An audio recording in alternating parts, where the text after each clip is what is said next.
नमस्कार. जगात प्रत्येक क्षणाला काहीतरी नवं घडत असतं. चला तर मग आजच्या काही महत्त्वाच्या घडामोडींवर नजर टाकूया आणि त्या सोप्या भाषेत समजून घेऊया. तर सुरुवातच करूया एका मोठ्या आकड्याने. फक्त एका आठवड्यात भारताच्या परकीय गंगाजळीतून म्हणजे आपल्या देशाच्या आर्थिक सुरक्षेसाठी जी रक्कम बाजूला ठेवली जाते त्यातून तब्बल 11.413 अब्ज डॉलर्स कमी झाले. विचार करा केवढी मोठी रक्कम आहे ही. ही टाईमलाईन बघा म्हणजे लक्षात येईल की हे किती झपाट्याने घडलंय. भारताची परकीय गंगाजळी जी देशाची आर्थिक ताकद दाखवते ती तिच्या सर्वोच्च पातळीवरून खाली आली आहे. आणि ही घसरण पश्चिम आशियातील तणावानंतर सुरू झाली, जे कुठेतरी एका मोठ्या आर्थिक संकटाचे संकेत देत आहे. पण अशा जागतिक तणावाच्या काळातही जग काही थांबलेलं नाहीये. जमिनीवर आणि रेल्वे मार्गांवर वेग आणि सुरक्षिततेसाठी एक नवी स्पर्धाच सुरू झाली आहे असं म्हणायला हरकत नाही. समुद्रातील धोक्यांना तोंड देण्यासाठी एक खूप महत्त्वाची संकल्पना आहे, ती म्हणजे पोर्ट ऑफ रिफ्यूज. याचा सोपा अर्थ म्हणजे समुद्रात संकटात सापडलेल्या जहाजांसाठी एक सुरक्षित आश्रयस्थान, जिथे त्यांना तातडीची मदत मिळू शकते. आणि याच दिशेने भारताने एक मोठं पाऊल उचललंय.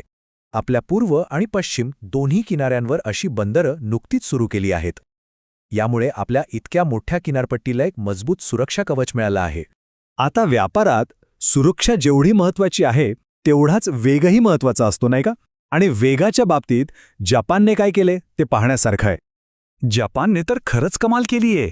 त्यांनी जगातली पहिली मालवाहू बुलेट ट्रेन सुरू केली आहे. आणि तिचा वेग किती आहे माहितीये? तब्बल 275 किलोमीटर प्रति तास.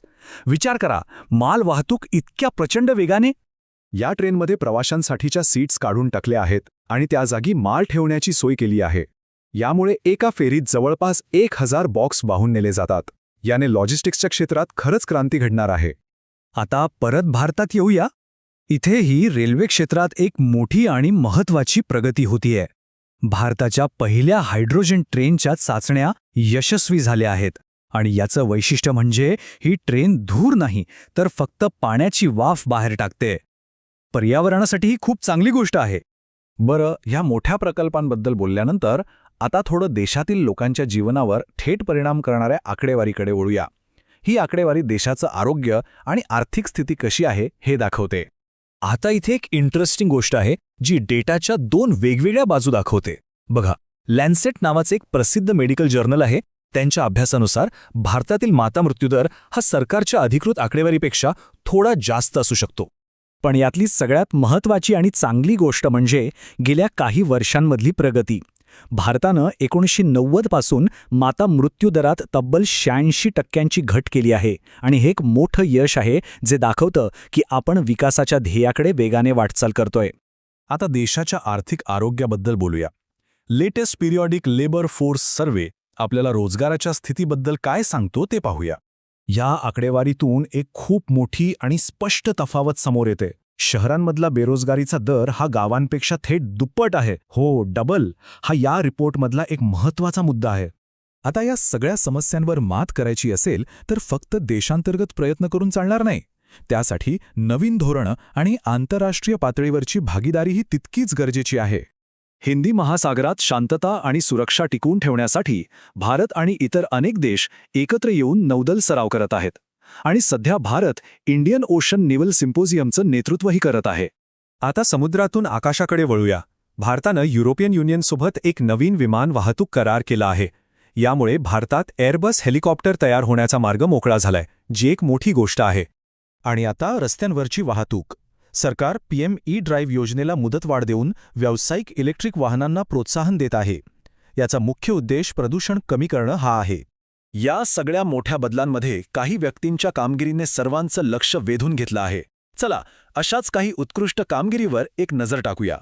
नुकत्याच झालेल्या हॉकी इंडिया पुरस्कारांमध्ये यावर्षीच्या सर्वोत्कृष्ट खेळाडूंचा गौरव करण्यात आला. हार्दिक सिंग आणि नवनीत कौर यांना वर्षातील सर्वोत्तम खेळाडू म्हणून सन्मानित करण्यात आलं, तर ज्येष्ठ खेळाडू जफर इक्बाल यांना जीवन गौरव पुरस्काराने गौरवण्यात आलं. तिकडे स्पेनमध्ये झालेल्या पॅरा बॅडमिंटन स्पर्धेतही भारतीय खेळाडूंनी जबरदस्त कामगिरी केली. प्रमोद भगतने तर एकट्याने 3 पदकं जिंकली, ज्यात एका सुवर्ण पदकाचा समावेश आहे. खरंच कौतुकास्पद. आणि क्रिकेटच्या मैदानातून एक मोठी आणि वेगळी बातमी. भारताचा स्टार फिरकीपटू रविचंद्रन अश्विन आता अमेरिकेच्या मेजर लीग क्रिकेटमध्ये खेळणार आहे. तो सॅन फ्रान्सिस्को युनिकॉर्न संघाकडून खेळेल. तर या सगळ्या घडामोडींमधून एक गोष्ट स्पष्ट होते.